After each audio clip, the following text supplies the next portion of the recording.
బోధ వింటారో వారికి తక్కువ సమయంలోనే అన్ని ముక్తుల కంటే గొప్పది సాలోక్య ముక్తి, సామీప్య ముక్తి, సారూప్య ముక్తి, సాయుజ్య ముక్తి, సాష్టిత్వ ముక్తి, విదేహ కైవల్య ముక్తి, జీవన్ముక్తి అని ఎన్నో రకాల ముక్తి మార్గాలను ప్రపంచంలో ఉండే బోధలు బోధిస్తాయి.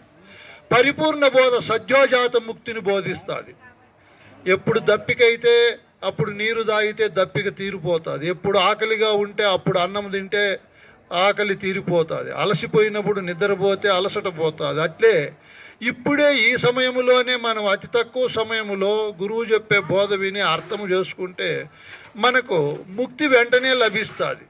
సద్యోజాత ముక్తి అంటే నేను లేనని, నేనే అన్నిటికీ భ్రమలకు భ్రాంతులకు మూలమని, ఈ నేను ఎప్పుడైతే తొలగిపోతాదో అప్పుడు సమస్త భ్రమలు భ్రాంతులు బంధాలు తొలగిపోయి నిర్మల స్థితి కలుగుతుంది. ఎందుకు మన పరిపూర్ణ బోధ ఈ స్థితిని ప్రసాదిస్తుంది, మిగతా సృష్టిలో బోధలు ప్రసాదించలేవు అన్నప్పుడు మన పెద్దలే చెప్పారు. మన గురు పరంపరలో గురువులు తపస్సంపన్నులు, మహిమా చాలా గొప్ప యథార్థ బోధను అందించిన వారు. ఓం నమో బ్రహ్మాదిభ్యో బ్రహ్మ విద్యా సాంప్రదాయ కర్తృభ్యో వంశ ఋషుభ్యో మహదభ్యో. ఈ మనకు బ్రహ్మ విద్యను ప్రవేశపెట్టినటువంటి ఋషులు ఒక పరంపర రూపేణ కృతయుగము నుంచి నేడు కలియుగం వరకు ఒక ప్రవాహ రూపేణ గురు పరంపర ప్రవహిస్తూ ఉంది. ఇటువంటి గురువులందరికీ స్వార్థము కానీ స్వాభిమానము కానీ ఫలాపేక్ష కానీ లేకుండా తమను ఎవరైతే ఆశ్రయించారో వారికి సర్వోపప్లవరహిత. మనకు అనేక విప్లవములు ఉన్నాయి. జన్మతః జన్మించి మరణించే లోపల శరీరముతో ఉపద్రవాలు ఉన్నాయి, ప్రాణముతో ఉన్నాయి, మనస్సుతో ఉన్నాయి, భార్యా పిల్లలతో ఉన్నాయి, సంఘము నుంచి ఉన్నాయి, శాస్త్రాలతో ఉన్నాయి, దేవతా భ్రాంతులతో ఉన్నాయి, మతాలతో ఉన్నాయి, అనేక రకాలైనటువంటి ఉపద్రవాలు ఉన్నాయి. మనిషి అడుగు తీసి అడుగు పెడితే ఉపద్రవాలు, మూఢనమ్మకాలు, మూఢ విశ్వాసాలు, చెప్పలేని భ్రమలతో భ్రాంతులతో బోధలు సవిస్తారంగా ఉన్నాయి. వీటన్నింటినీ నశింపజేసి ఏం చేస్తుంది? బ్రహ్మైవాహమస్మి, నీవే బ్రహ్మమని తెలియజేస్తారు మన గురువులు. ఇది ఒక అద్భుతమైన ప్రక్రియ పరిపూర్ణ బోధలో. నాయనా, ఈ సృష్టిలో జగదధిష్టాన స్వరూపుడవు, అధిష్టాన చేతన బ్రహ్మస్వరూపుడవు, మహా ఆత్మస్వరూపుడవు, నీవే నిజ కేవలాత్మ స్వరూపుడవు.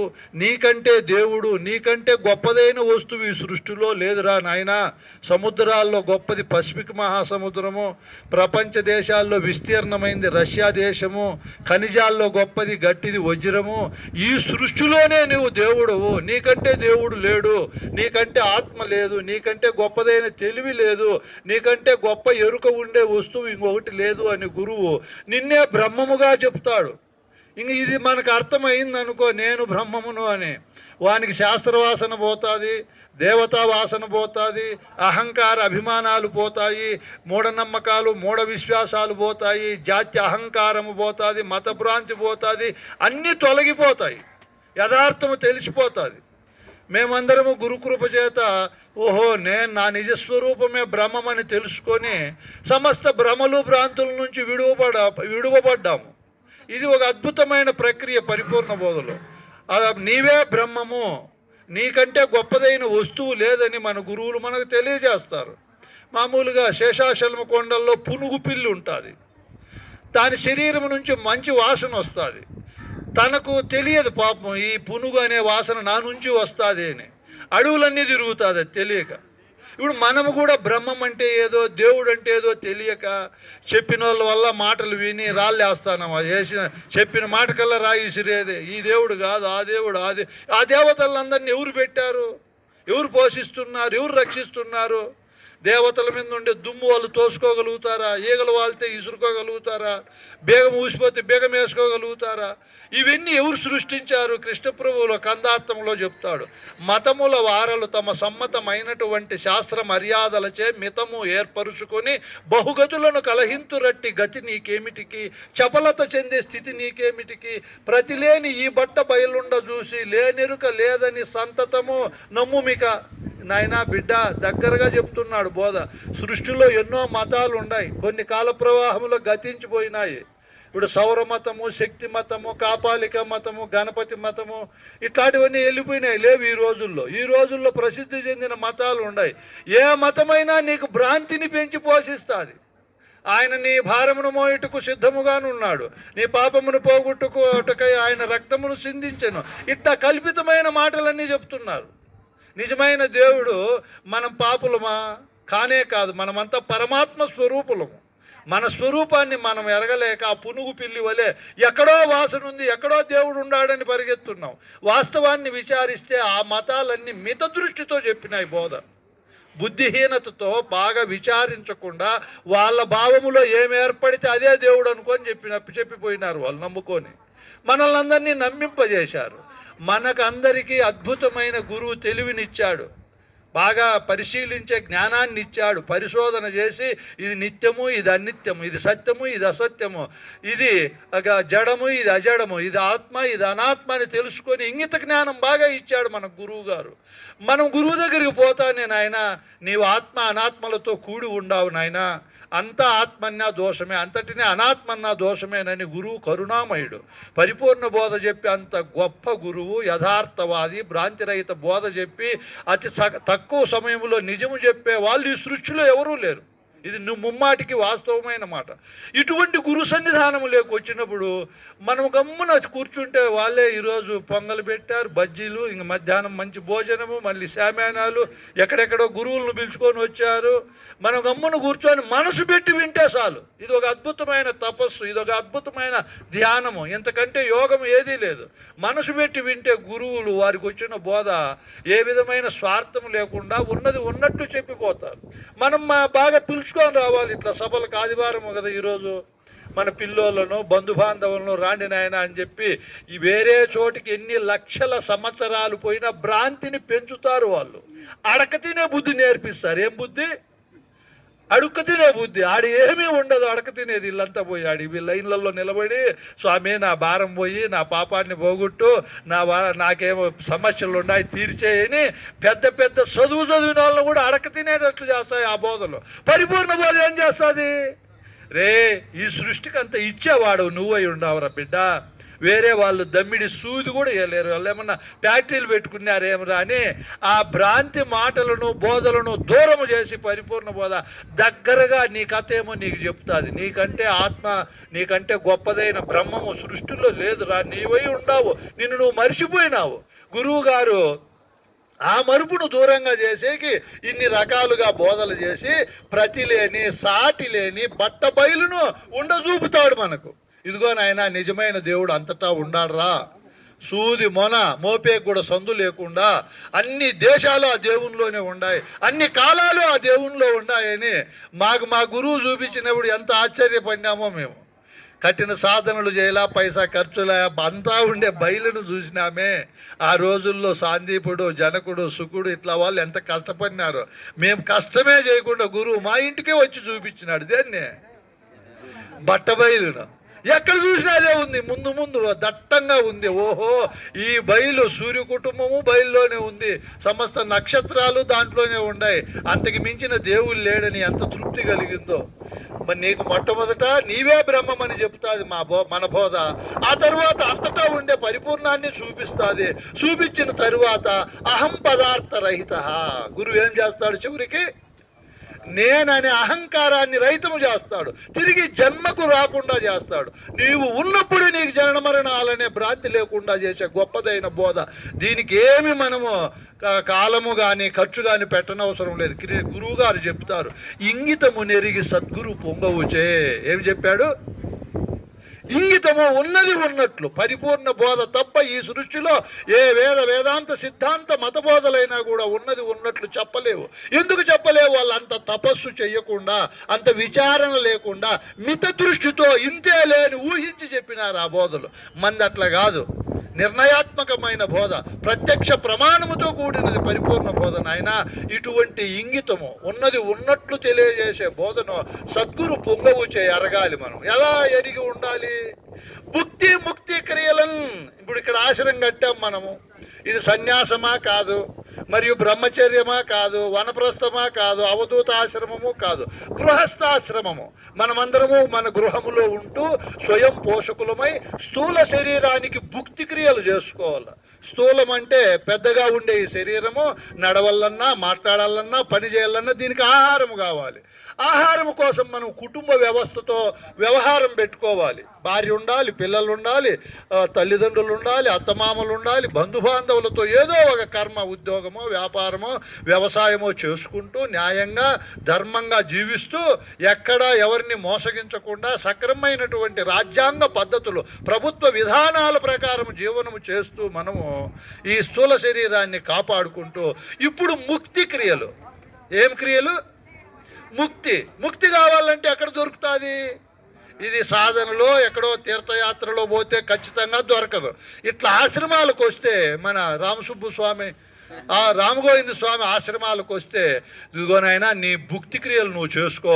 అప్పుడప్పుడు వారానికి ఒకసారి పౌర్ణమి పూజలకు ఇట్లా సభలు చిక్బలాపూర్లో కూడా రేపు నెలలో జరుగుతున్నాయి, 24-25 అక్టోబర్లో. మనమందరము పోవాలి. అక్కడ అనేక మంది గురువులు వారి యొక్క జీవిత పర్యంతము తపస్సు చేసి పొందిన అనుభవాన్ని 10-15 నిమిషాల్లో మనకు అందిస్తారు. ఖర్చు ఏముండదు, వాళ్ళే 2-3 రోజులు భోజనాలు పెడతారు. ఇట్లా అప్పుడప్పుడు ఇక్కడ గురు సభలకు వచ్చినప్పుడు గురువు ముక్తిని ప్రసాదిస్తాడు. ముక్తి అనగా విడుదల. ముక్తి అనగా ఏమి?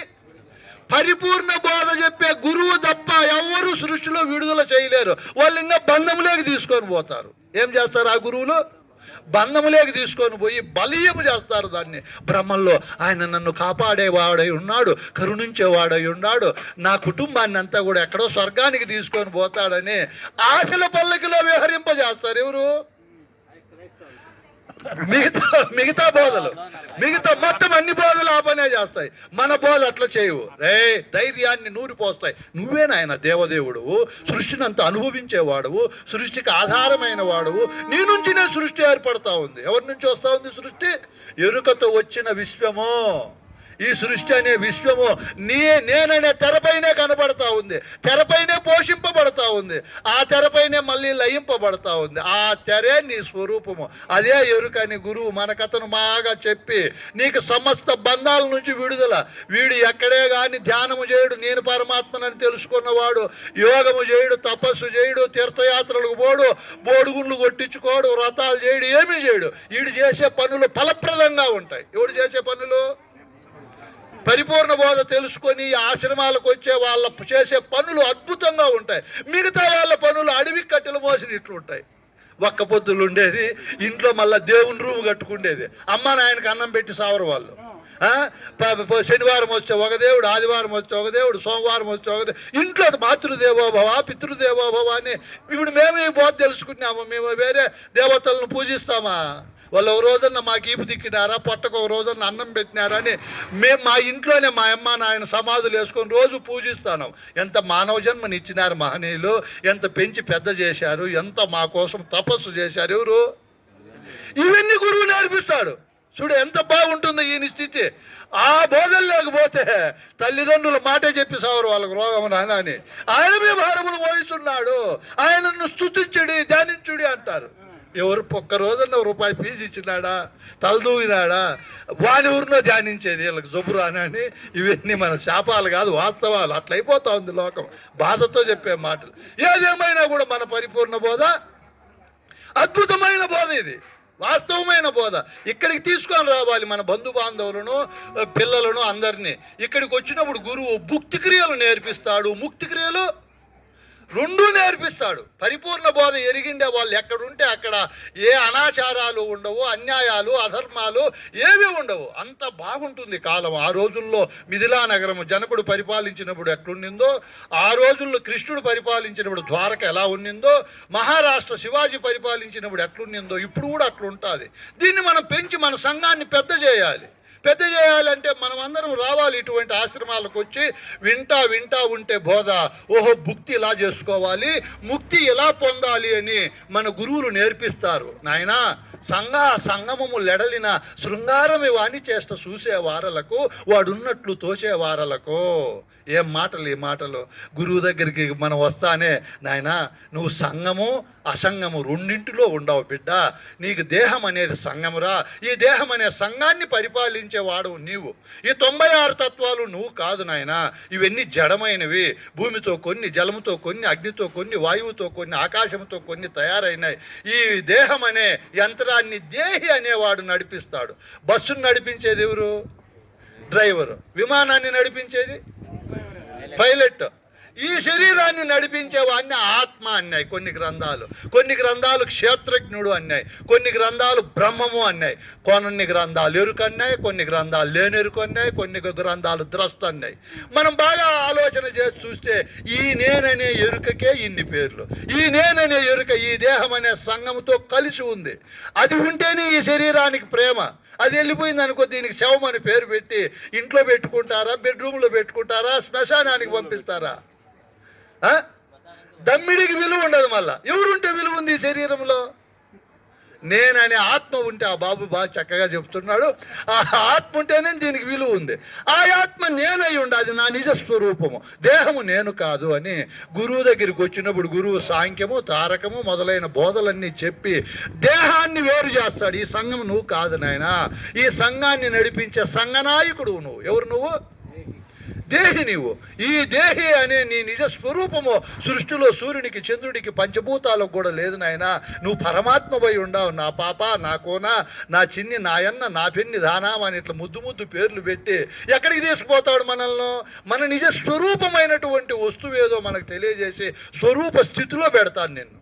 చూడు, సంఘము నుంచి బయటికి తీసుకొని వస్తాడు. నేనే పరమాత్మ, నేనే దేవుడును, నేనే బ్రహ్మమును అని బ్రహ్మానంద స్థితిని కలిగిస్తాడు. కలిగించిన తర్వాత ఈ బ్రహ్మకు మళ్ళా ఒక సందేహం పుట్టిస్తాడు గురువే.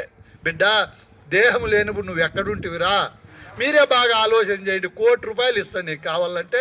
ధర్మవరంలో కానీ అనంతపురంలో పెద్ద పెద్ద శాస్త్రవేత్తలు డాక్టర్లు ఉంటారు కదా, వాళ్ళ దగ్గర సార్ ఎంతైనా ఫీజు ఇస్తా, నేను ఆత్మను, ఈ శరీరం లేక ఎక్కడి నుంచి వచ్చినా సార్ అని అడగండి. ఎవరిని?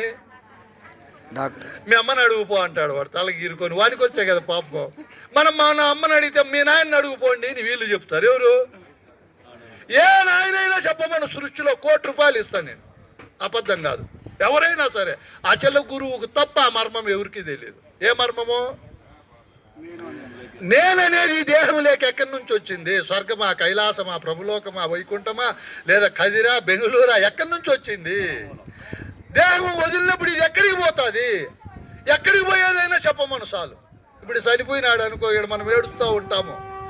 ముష్టిలో చనిపోతే ఆడతారు, ఎవరో పీడ పోయిందలే అనుకుంటారు. కొంచెం వయసులో ఉండేవాళ్ళు పోతే అప్పుడే తప్పించుకుంటూ ఏమిరా గాడిదా, ఎవర్రా సేవ చేసేది అని భార్య పిల్లలు నోరు కొట్టుకుంటారు. అప్పుడు నేను పలానా చోటికి పోతాలే అని చెప్పలేడు ఎవరు? పోయినాడు. మీరు ఎందుకురా ఏడుస్తారు, నేను పలానా చోటికి పోతాను సాల్లే అని చెప్పడం. వీడు చెప్పా పెట్టకనే ఎక్కడ పోయినాడు బా, వాళ్ళేమో ఏడుచు మొత్తుకుంటున్నారు.